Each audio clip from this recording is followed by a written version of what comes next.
How you doing tonight, Dr. Peterson? Not too bad. Pretty good questions so Good. far. A little on the brutal side, I might say, but I'm incredibly nervous to talk in front of you because you've got to be one of the most formidable people that I've ever heard of or ever listened to or ever seen. So my question is, again, you're one of the best communicators that I've ever listened to. If I could be half as good at you or at communicating as you are, I would be set. How can I teach myself to do that? Practice. You know, really, well, there's a couple of things. It helps to read a lot. It really helps to write. So if you want to make yourself articulate, which is a very good idea, then not only should you read, but you should write down what you think. And if you can do that a little bit every day, 15 minutes, maybe you could steal 15 minutes and do it every day. But if you do that for 10 years, you really straighten out your thinking. If you're going to speak effectively, you have to know way more than you're talking about. You know, so this is often difficult for beginning lecturers at university because they'll do a lecture on a topic, but they only know as much as they're saying in the lecture. And they get kind of stuck to their notes because of it. But you want to know 10 times as much as you are saying in the lecture, and then you can specify a stepping path through it and elaborate with the other things that you know. But to do that, you have to do a lot of reading. But you also have to do a lot of reading because that's where the synthesizing comes. So that's on the input side. And then on the output side, well, there's some techniques, let's say, is like if you're speaking in front of a group, you are not delivering a talk to a group.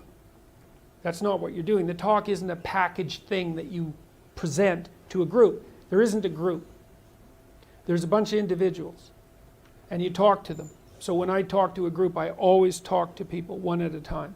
And that makes it easier too, because you know how to talk to a person. It's like, can you talk to 1,000 people? Well, probably not, because it's too intimidating. But there isn't 1,000 people there.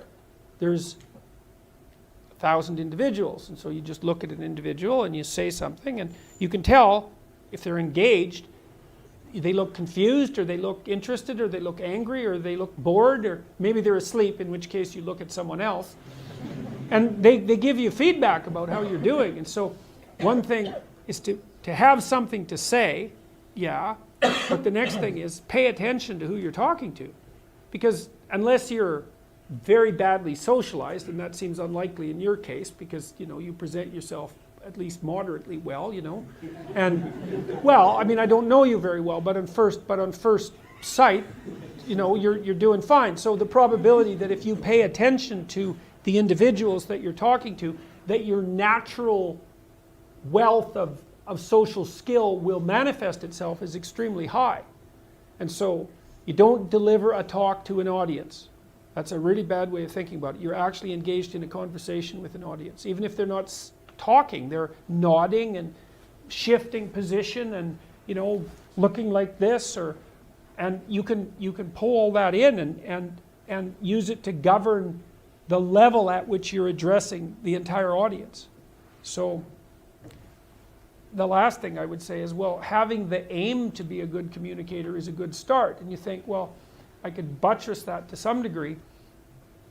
Well, there isn't anything that you can possibly, this is the whole point of a liberal education, there isn't anything that you can possibly do that makes you more competent in everything you do than to learn how to communicate.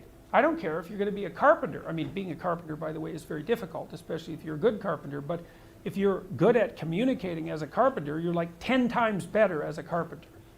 So, and this is something that the liberal arts colleges, I think, I don't know if they've forgotten it, but they don't do a very good job of marketing. It's like, well, what's the use of a bachelor's degree, a Bachelor of Arts? It's like, well, you can think, you can write, you can speak, you've read something.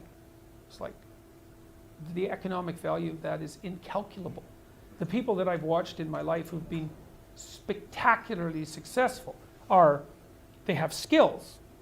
Clearly, that's a minimum precondition.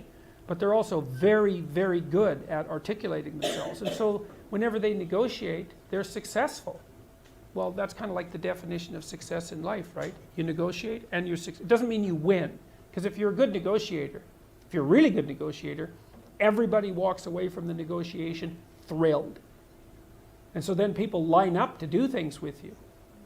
So, and that's all dependent on your ability to communicate. So practice. Thank you very much. Yeah.